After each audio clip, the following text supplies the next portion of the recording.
Alors un vrai logo, c'est quelque chose de plus complexe que ce qu'on va faire ici, bien sûr. Ça demande de la réflexion, c'est pour ça que ça coûte cher parfois. Et de mon point de vue, un logo intéressant, c'est un logo dont on ne voit pas directement l'astuce visuelle. On le voit, il est graphique, ok, il est sympa. Et puis c'est après l'avoir vu quelques fois qu'on remarque l'astuce visuelle. Typiquement le logo Carrefour, par exemple, où il y a plein de gens qui ne voient pas que c'est un C. Ils voient juste les flèches, ils voient pas le C blanc sur le fond blanc. Euh, donc ça, c'est ce qu'on appelle des logos en espace négatif, généralement, et ça, on va essayer d'en faire aussi.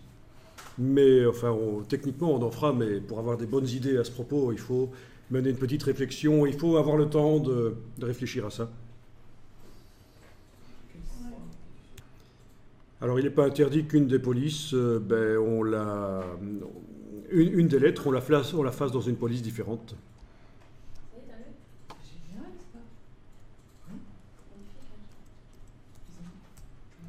Donc, choisissez une police qui n'est pas complexe avec du blanc dessus, ce serait ennuyeux. Ok, bon, par exemple ça. Ou autre chose, faut voir.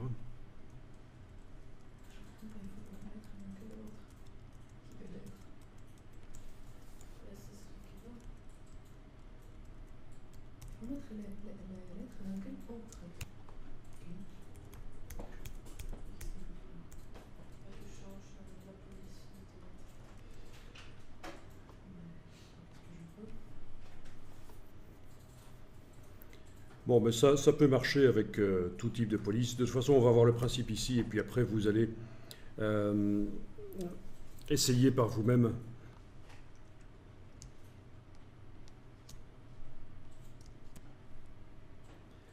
Alors voilà, on va mettre sur une des polices, on peut tester pour voir si on peut l'épaissir, justement.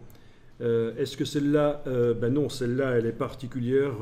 Elle a de toute façon pas de graisse bold, mais si vous avez une police avec une graisse bold, vous choisissez bold, elle devient épaisse et vous pouvez encore plus l'épaissir en mettant un contour noir.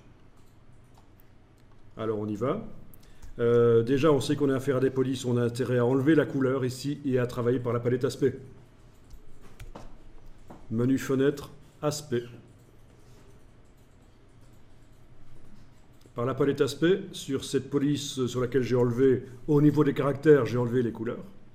Et bien maintenant, au niveau de la ligne de base, je vais ajouter un nouveau fond qui va être noir et un nouveau contour qui va être également noir. Bon, c'est du noir quadri, il n'est pas très profond, c'est pas grave. Et alors le contour, vous allez pouvoir l'épaissir ici. Alors on avait dit qu'il ne faut pas modifier le contour d'une police, le dessin d'une police, mais pour faire un logo, ça se fait quand même assez souvent de modifier les polices.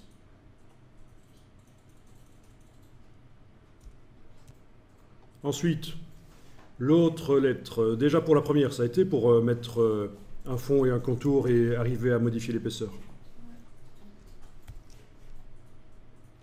Pour la suivante, même principe, j'enlève le fond et par la palette aspect, j'ajoute un nouveau fond.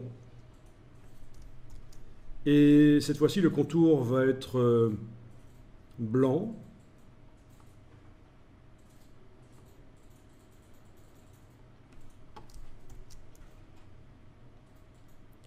Vous mettez un contour épais.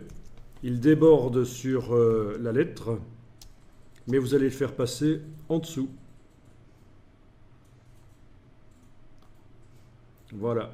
Donc on a un contour blanc autour de la lettre.